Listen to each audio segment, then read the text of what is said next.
Le mot le plus gros, Michael Escoffier et Chris Di Giacomo.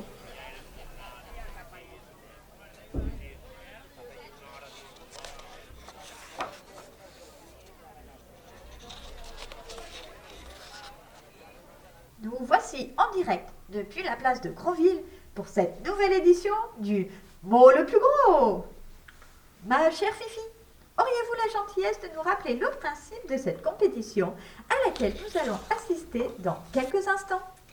Avec plaisir, Lulu. Comme chaque année, les gros vilains et les gros vilaines vont se présenter à tour de rôle devant nous, en essayant de prononcer le mot le plus gros jamais entendu à Grosville. Celui ou celle qui parviendra à impressionner le plus le jury remportera ce trophée tant convoité. Voilà, tout le monde est prêt.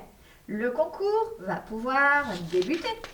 Et conformément à la tradition, ce sont les enfants qui ouvrent le bal, à commencer par le plus jeune d'entre eux, le petit Robert, dont c'est la première participation au mot le plus gros.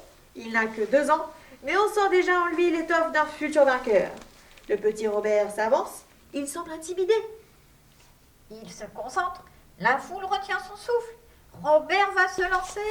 Attention. Gros bébé! Oui, bravo Robert! Pas mal du tout pour une première tentative. Le jury semble partagé, mais le public salue cette performance à un grand renfort d'applaudissements. Tandis que s'avancent déjà les concurrents suivants, vont-ils pouvoir faire mieux que Robert? C'est ce que nous allons découvrir tout de suite, après une courte page de publicité. Vous en avez assez de toujours manger la même chose? Vous voudriez devenir intelligent?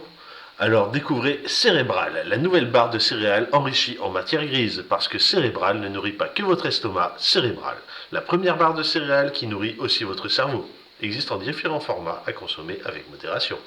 Cérébral. Nous voici de retour en direct de Grosville, où les gros mots se succèdent à la tribune, tous plus recherchés les uns que les autres. Tête à slip. Qu'avant pourri. Pas de macaque. Bouse de près. Saucisse en croûte. C'est maintenant au tour du vainqueur de l'an dernier, le grand, que dis-je, l'immense René Dubois, de faire son apparition sur l'estrade. Rappelons Lulu qu'il avait remporté la compétition haut la main avec son fameux tranche de cake au rat mort qui pue, qui avait scotché tout le monde. Va-t-il battre son record? Va-t-il relever le défi? Le voici qui monte sur scène, toujours aussi élégant. Regardez-moi ça, quel charisme et quelle prestance. Mais que se passe-t-il? Oui, oui, oui! Il semblerait que notre champion se soit pris les pieds dans le tapis. Il trébuche. Non, il se rattrape. Oh là là, attention! Imbécile. Alors ça, c'est sans aucun doute le mot le plus gros jamais prononcé dans cette compétition. Comme vous dites, Lulu, le plus gros, mais pas le plus drôle. Oh que non, il n'est même pas drôle du tout, si vous voulez mon avis. Pas du tout, du tout, du tout. René Dubois rejoint les coulisses sous les huées de la foule. Alors que, attendez, mais oui, le jury a finalement décidé de récompenser notre ami Robert et son gros bébé baveux. Quel retournement de situation! La barre était sans doute un peu trop haute cette année pour le grand René. Que diriez-vous d'un concours de grimaces pour l'an prochain, Fifi? Excellente idée, Lulu. Tenez d'ailleurs, est-ce que je vous ai déjà montré celle-là? Oh, Fifi, ce que vous êtes drôle.